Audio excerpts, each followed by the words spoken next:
కోపం ఉంది. ఎందుకంటే ఉన్న పదంగా ఒక రైతు బిడ్డ ముఖ్యమంత్రి అయితే ఎట్లా, దొరల చేతులు ఉండాల్సిన పెత్తనం పేదోళ్ళ చేతులకు పోతే ఎట్లా అని వాళ్ళకి ఆవేదన ఉంటుంది. అర్థం చేసుకోవచ్చు వాళ్ళ ఆవేదన ఏందో. అట్లాంటి వాళ్ళ ఉచ్చుల పడకండి. సమస్య ఉంటే నాకు చెప్పండి. నా మంత్రులందరూ అందుబాటులో ఉన్నారు. మీ మంత్రి లక్ష్మణ్ ఎవరే, మీ మధ్యలో ఉండేటోడే కదా. పొన్నం ప్రభాకర్ ఎవరే, విద్యార్థి రాజకీయాల నుంచి వచ్చినోడే కదా. ఏ పేరైనా తీసుకోండి. ఈరోజు నా మంత్రివర్గంలో ఉన్నోళ్ళు మీకు అందుబాటులో ఉండనోళ్ళ, మీరు కలిస్తే చెబితే విననోళ్ళ. ఇవాళ ప్రొఫెసర్ కోదండరామ్ గారిని ఎమ్మెల్సీగా చేసినాం. ఎందుకు? మీ సమస్యలు విని చట్టసభలలో ప్రస్తావిస్తాడని. కుట్ర చేసి సుప్రీంకోర్టుకి వెళ్ళి కొట్టేపించారు. నేను మళ్ళీ చెప్తున్నా, సార్ 15 రోజులు మళ్ళీ ఎమ్మెల్సీకి పంపుతాం. ఎవడంటే వస్తాడో చూద్దాం.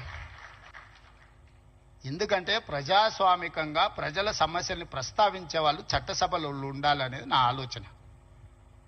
అలాంటి వాళ్ళని నువ్వు పంపించినప్పుడు వాళ్ళకు కూడా పదవి ఉండొద్దని సుప్రీంకోర్టు వరకు పోయి కోట్ల రూపాయలు పెట్టి పెద్ద పెద్ద న్యాయవాదులను తీసుకొచ్చి ప్రొఫెసర్ కోదండరామ్ సార్ని ఎమ్మెల్సీగా తొలగించారు. ఏం పైశాచికానందం ఇది, ఏం శునకానందం. సార్ ఒక్కడు ప్రొఫెసర్గా ఉంటే తప్ప, ప్రొఫెసర్ గారు ఎమ్మెల్సీగా ఉంటే తప్ప?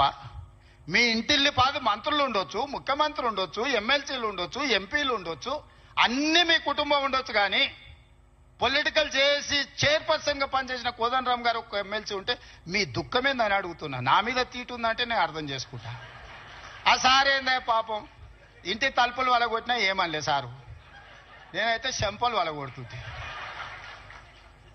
ఆయనను కూడా ఉండొద్దు ఎమ్మెల్సీ గాని అంటే ఎట్లాంటి ఆలోచనలతో ఉన్నారో ఒకసారి ఆలోచన చేయండి. నేను కాకుండా ఇంకెవరైనా ఉంటే కుమార్ గారు వైస్ ఛాన్సలర్ అవుతుండేనా? మీరు చెప్పండి, మీరు ఆలోచన చేయండి. జానయ్య గారు అక్కడ అవుతుండేనా వైస్ ఛాన్సలరు? ఈ సామాజిక చైతన్యం ఆనాడు దయాకర్ ఉద్యమంలో యాక్టివ్గా ఉన్నాడు కదా. 10-12 ఏళ్ళు పాపం ఏది రాకుండా అందరు అడ్డం పడ్డారు కదా. ఇవాళ ఎమ్మెల్సీ అయ్యాడు కదా దయాకర్ కూడా. ఇవన్నీ ఎందుకు అవుతున్నాయి? బాలలక్ష్మి మీ బిడ్డనే కదా, మీ యూనివర్సిటీలో పెరిగిన అమ్మాయే కదా. ఈరోజు ఈ రాష్ట్ర ప్రభుత్వాన్ని నడిపే దాంట్లో భాగస్వామి అయింది కదా.